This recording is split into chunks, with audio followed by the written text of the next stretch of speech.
నమస్తే అండి. This is doctor Swathi, fertility specialist, Matrutva fertility centre, Proddatur branch. So ఈరోజు ఐవీఎఫ్లో ఏం చేస్తారు అనేది తెలుసుకుందామండి. సో ఐవీఎఫ్లో మనకి ఏంటంటే పీరియడ్ వచ్చిన సెకండ్ డే పేషెంట్ని రమ్మని చెప్తాము.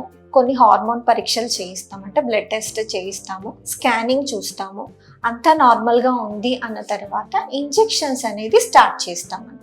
సో ఇంజెక్షన్ స్టార్ట్ చేసి మనము డైలీ ఇంజెక్షన్స్ అనేది ఇస్తామన్నమాట. సో డైలీ ఇంజెక్షన్స్ ఇస్తూ వాళ్ళకి స్కాన్స్ చేస్తాం. మళ్ళీ 6th డే రమ్మంటాం. 5 days ఇంజెక్షన్స్ ఇచ్చిన తర్వాత 6వ రోజు మళ్ళీ రమ్మని చెప్తాం. మళ్ళీ స్కానింగ్ చేసి చూస్తాం ఎగ్స్ గ్రోత్ ఎలా ఉంది, ప్రాపర్గా ఉందా లేదా అనేది స్కానింగ్లో చెక్ చేసుకుంటాం. సో మళ్ళీ దానికి తగినట్టుగా డోసేజ్ అనేది అడ్జస్ట్ చేస్తాం. అడ్జస్ట్ చేసి మళ్ళీ ఇంజెక్షన్స్ అనేది యాడ్ చేస్తాం. దీంట్లో డిఫరెంట్ ప్రోటోకాల్స్ ఉంటాయి. డిపెండ్స్ ఆన్ ద పర్సన్ని బట్టి, డాక్టర్ని బట్టి, హాస్పిటల్ ప్రోటోకాల్స్ని బట్టి డిఫరెంట్ ప్రోటోకాల్స్ యూస్ చేస్తూ ఉంటారు. దానికి అనుగుణంగానే ఇంజెక్షన్స్ ఇస్తూ ఉంటారు, అంటే యాడ్ అవుతూ ఉంటాయి అనమాట. ఇప్పుడు 6th డే వచ్చినప్పుడు మళ్ళీ ఇంకొక ఇంజెక్షన్ యాడ్ చేయడము, 3rd type of injection add చేయడం, అలా చేసుకుంటూ స్కాన్స్ చేసుకుంటూ ఎగ్ గ్రోత్ అనేది ఉందా లేదా, ఎలా ఉంది అనేది చూసుకుంటూ. సో డిపెండ్స్, మన గ్రోత్ సరిగా లేదన్నప్పుడు అడిషనల్ గా సపోర్ట్ ఇస్తూ ఉంటాము. డిపెండ్స్ ఆన్ ద బాడీకి వేరీ అవుతుంది, పర్సన్కి వేరీ అవుతుంది. ఒక్కొక్కరికి తక్కువ డోస్తో స్టార్ట్ చేస్తాము, ఒక్కొక్కరికి ఎక్కువ డోస్తో స్టార్ట్ చేస్తాము. అది దాన్ని బట్టి మనం జనరల్ గా ఒక 10 days to 11 days ఇంజెక్షన్స్ ఇస్తామండి. ఇంజెక్షన్స్ ఇస్తూ స్కానింగ్ చేసుకుంటూ మానిటర్ చేసుకుంటూ ఉంటాం. సో మానిటర్ చేసుకున్న తర్వాత 11 days ఇంజెక్షన్స్ అయిపోయిన తర్వాత ట్రిగర్ అనేది ఇస్తామన్నమాట. ట్రిగర్ ఇచ్చిన తర్వాత 35th అవర్కి మనం ఎగ్ పికప్ అనేది ప్లాన్ చేస్తాం. సో ఈ రోజు ఎగ్ పికప్ ఉంది అని అంటే పేషెంట్కి అనస్థీషియా, NBM రమ్మంటాం, అంటే ఏమి తినకుండా తాగకుండా రమ్మని చెప్తాం అనమాట. రమ్మని చెప్పి అనస్థీషియా ఇచ్చి, సో ఈ ఎగ్స్ ఇలా ట్రాన్స్వెజైనల్ స్కానింగ్ ఏదైతే మనం స్కాన్ చేస్తూ ఉంటామో ఆ ద్వారానే స్కాన్ ప్రోబ్ పంపించి మనము ఈ ఎగ్స్ని అనేది ఆస్పిరేట్ చేస్తాం అనమాట, సక్ చేస్తాం.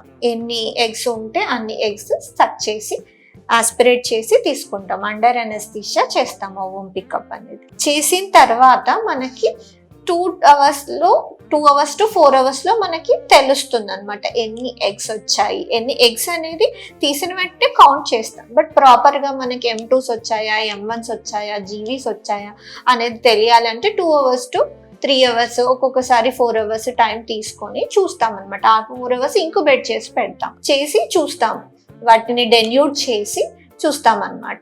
సో M2 వచ్చిందా, M1 వచ్చిందా, GVs వచ్చాయా, టోటల్ ఎన్ని ఎగ్స్ వచ్చాయి అనేది చూస్తాం. చూసిన తర్వాత హస్బెండ్ ఆ రోజు ఫ్రెష్గా సెమెన్ శాంపుల్ ఇస్తారనమాట. ఫ్రెష్ సెమెన్ శాంపుల్ తీసుకుంటాం ఆ రోజు ఓవం పికప్ చేసారు. తీసుకుని మనము దీంట్లో 2 రకాల, IVF వేరు, ICSI వేరు అనమాట.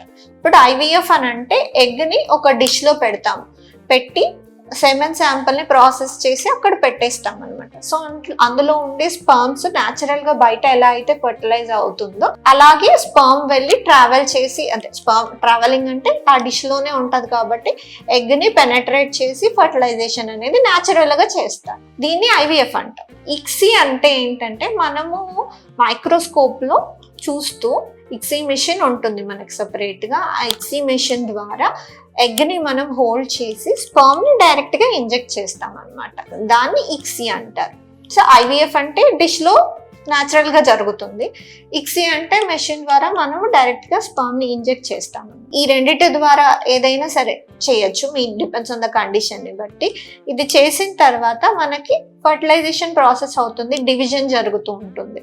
సో మనకి ఈ రోజు చేసామంటే ఈరోజు 0 day కింద కన్సిడర్ చేసి 1, 2, 3 అంటే 4వ రోజు చూస్తాం.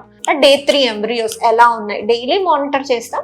3వ రోజు మనకు వచ్చిన ఎంబ్రియోస్ ఎలా ఉన్నాయి, ఎన్ని వచ్చాయి, గ్రేడింగ్ ఏంటి, grade 1, grade 2 ఎలా ఉంది, A గ్రేడా, B గ్రేడా అనేది చూస్తాం అనమాట. సో గ్రేడింగ్ చేస్తాము, ఎన్ని ఎంబ్రియోస్ వచ్చాయి అనేది చూసుకుంటాం. మనకి దాన్ని బట్టి Day 3 ఫ్రీజ్ చేయడం కానీ, లేదా Day 5 వరకు, బ్లాస్ట్ వరకు మనం గ్రోత్ చేసుకొని Day 5 కానీ మనం ఫ్రీజ్ చేయడం అనేది డిపెండ్స్, మనకి ఎన్ని ఎంబ్రియోస్ వచ్చాయి, ఏ క్వాలిటీ ఉన్నాయి, ఎలా ఉంది అనేది చూసుకొని మనం చేసుకుంటాం అనమాట. ఇద్దరు Day 3 ఎంబ్రియో ట్రాన్స్ఫర్ కానీ, Day 5 ఎంబ్రియో ట్రాన్స్ఫర్ కానీ చేసుకుంటాం. సో ఓవం పికప్ అనేది అండర్ అనస్థీషియా చేస్తాము. ఇంజెక్షన్స్ ఇచ్చిన 13వ రోజు కానీ 14వ రోజు ఏది ఫిక్స్డ్ ఉండదండి. ఇది సైన్స్ కాబట్టి ప్రతి బాడీని బట్టి, పేషెంట్ని బట్టి, వాళ్ళ పిసిఓడి ఉందా లేకపోతే లో కౌంట్ ఉందా, నార్మల్గా ఉందా అనే దాన్ని బట్టి ఇంజెక్షన్స్ మారుతాయి, డోసు మారుతుంది, ఎన్ని రోజులు అనేది మారుతుంది, పర్సన్కి వేరీ అవుతుంది అనమాట. జనరల్గా బ్రీఫ్గా జరిగే ప్రొసీజర్ అనేది మనం ఎక్స్ప్లెయిన్ చేస్తాం. సో ఐవీఎఫ్లో స్టెప్స్ ఏమేమి ఉంటాయంటే ఇంజెక్షన్స్ ఇవ్వడం, ఓమ్ పికప్ చేయడం, తర్వాత జనరల్గా ఫ్రీజ్ చేస్తాం. ఈ ఎంబ్రియోస్ ఏవైతే వచ్చాయో వాటిని ఫ్రీజ్ చేస్తాం, తర్వాత ఎంబ్రియో ట్రాన్స్ఫర్ చేస్తాం. ఈ మంత్ ఓమ్ పికప్ చేసామనుకోండి, ఈ మంత్ పీరియడ్ వచ్చిన తర్వాత 1 month బ్రేక్ ఉంటుంది. దాని తర్వాత 3rd month అనేది ఎంబ్రియో ట్రాన్స్ఫర్ చేస్తాం. ఫ్రెష్ ట్రాన్స్ఫర్ అంటే ఇదే సైకిల్లో మీకు అంత ఎండోమెట్రియం బాగుంది, వేరే ఏం ఫ్యాక్టర్స్ లేవు అనుకున్నప్పుడు ఈరోజు ఎగ్ పికప్ చేసామనంటే 3rd day ఎంబ్రియోస్ ఏదైతే వచ్చాయో 4వ రోజు వాటిని ఎంబ్రియో ట్రాన్స్ఫర్ చేసాము అదే సైకిల్లో అంటే ఫ్రెష్ ట్రాన్స్ఫర్ అని అంటాం అనమాట. జనరల్గా ఏంటంటే ఫ్రెష్ ట్రాన్స్ఫర్స్ తక్కువగా చేస్తూ ఉంటాం, ఎందుకంటే డిపెండ్స్ ఆన్ ద సక్సెస్ అనేది ఫ్రోజన్ ట్రాన్స్ఫర్లో ఎక్కువగా ఉంటుంది కాబట్టి ఈ ఎంబ్రియోస్ అన్నిటిని ఫ్రీజ్ చేసేసుకొని 1 month బ్రేక్ ఇచ్చి ఆ నెక్స్ట్ మంత్ అనేది మనం ఎంబ్రియో ట్రాన్స్ఫర్కి పెట్టుకుంటాం అనమాట. సో ఐవీఎఫ్ ప్రొసీజర్లో ఒక స్టెప్ మనకి ఎలా చేస్తారో ఈ వీడియోలో చూసామండి. థ్యాంక్ యూ అండి. Thank you for watching.